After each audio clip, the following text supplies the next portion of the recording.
大家家長好，歡迎嚟到我哋嘅頻道。我哋今日嚟傾一下一個最近喺英國教育圈入邊引起一個非常多討論嘅話題，就係私立學校加 VAT 之後，越嚟越多家長會選擇將小朋友轉去公立學校。究竟對英國教育整個體系會有咩嘅影響呢？因為由2025年嘅1月份起，政府就正式對私立學校嘅學費徵收20% 嘅增值稅 VAT。咁呢一項其實係一項爭議好大嘅政策嚟，支持就會認為咁私立學校係唔應該有稅務特權嘅，因為其他英國公司都要交20% 嘅 VAT 啦。咁反對方就會認為咁其實係嚴重影響好多學生教育生態。咁唔少家長都會認為是否能夠負擔得起私立學校嘅學費呢？最近有個家長推薦咗我睇一段片，係一個移民英國嘅香港家庭，兩個小朋友決定由私立學校轉咗去公立學校。我睇完之後，我覺得平心而論，加咗20% 嘅 VAT， 咁好多家庭一下子要負擔兩個小朋友嘅私立學校嘅學費，真係會變得好困難嘅。第一個影響好明顯就係因為私立學校嘅經營壓力會大大增加，而出現咗一個倒閉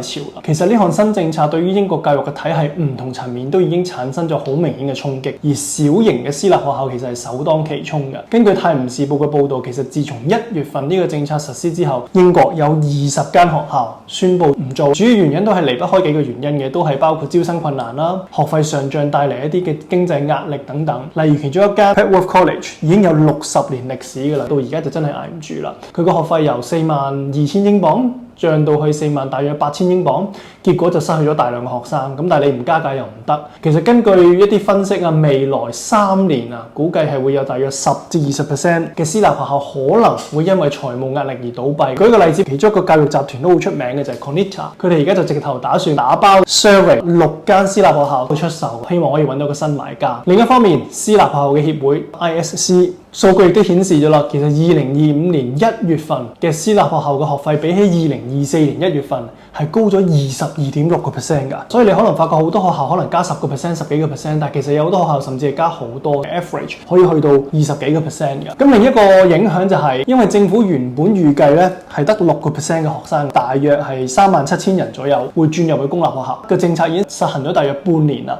我哋發覺實際嘅情況可能會更加嚴重喎，因為已經有啲地區嘅私立學校嘅退學嘅人數已經係超出咗個預期，令到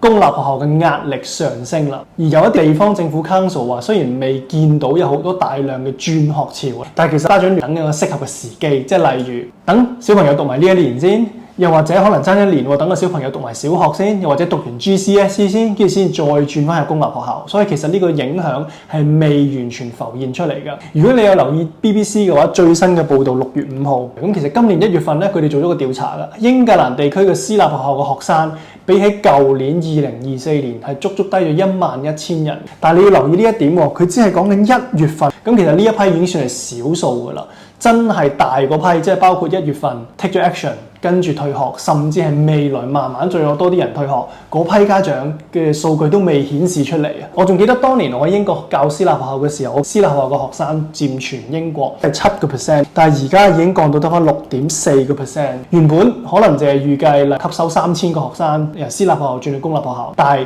數字會越嚟越多。2-3年之後，你會發覺37,000人將會係一個低估咗嘅數字嚟㗎，因為有好多家長係未實行去轉。我相信最終實際嘅數字會比當初政府估計嘅多好多。關於好多家長都會關心嘅就係關於公立學校資源嘅問題，其實壓力不斷都上升緊嘅。不過 short term 冇問題，壞消息就係 long term 會有問題。點解咁講呢？因為 short term 嚟講，其實英國整體嘅出生率呢幾年係下降嘅，學生嘅總數其實係略有減少嘅。咁短期入邊一啲地區嘅壓力咧，你會可能發覺冇咁大嘅壓力。但係如果你住喺啲熱門學區啦 catchment area 唔夠位啊、師資不足啊咁等等嘅情況仍然係出現㗎。SEN 嘅學生入咗去公立學校之後，佢哋好多時候都需要有一個個人嘅學習計劃 EHCP， 咁呢個需求其實不斷咁增加嘅，但係問題人手真係唔夠。咁當初政府嘅如意算盤咧就係結束咗私立學校 VAT 嘅稅務優惠，我哋每一年會有1.8個 billion 嘅英鎊嘅教育收入，可以幫到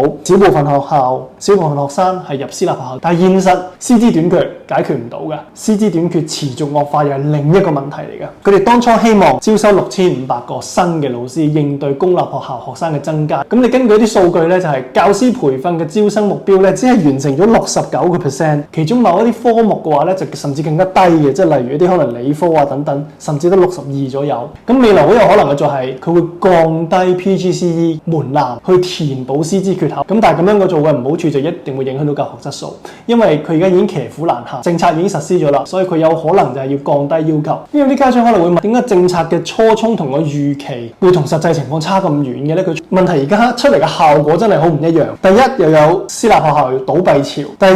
學生好大規模或者都會越嚟越多人會轉入公立學校。而另一方面，咁你師資又唔夠喎，搞到嘢可能要降低個標準，導致教育質量會下降。咁跟住第四就係本身唔夠嘅教育資源，而家其實進一步會失去平衡。好多時候只係害咗一批中產。我覺得其實政府係冇充分去做好一個規劃或者預測呢個後果嘅。2025年1月倉卒上馬，令到好多唔少嘅學校同家長都係措手不及嘅。我認為呢個係佢絕對做錯咗嘅一步，佢大可以拖到2025年9月份先做都唔遲。唔能夠忽視嘅就另一方面，教育領域的確牽涉到一啲多啲嘅問題，包括社會公平啦、人才培養、公共資源分配等等，應該要多少少嘅諮詢啊、研究啊等等。而家咁急上馬嘅話，令到教育資源更加緊張，影響咗成個英國國家嘅一個教育質素。而未來3年教育嘅生態會再多啲改變，會有呢個洗牌嘅現象出現。今年可能執20間學校，明年甚至多過20間都冇人知嘅。呢啲都係家長要持續關注嘅問題。私立轉去公立，令到公立真係越嚟越多人咧。各位家長可以留言講一下你哋嘅意見，或者你哋除咗財政因素，其實會唔會有其他因素真係考慮緊呢？如果你認為今集嘅內容幫到你嘅話，可以俾個讚我，分享俾你嘅朋友。咁我哋撳一撳鐘仔，下次有新片可以隨時通知你，訂閱我哋嘅頻道。咁我哋下次再講英國教育嘅其他主題。拜拜。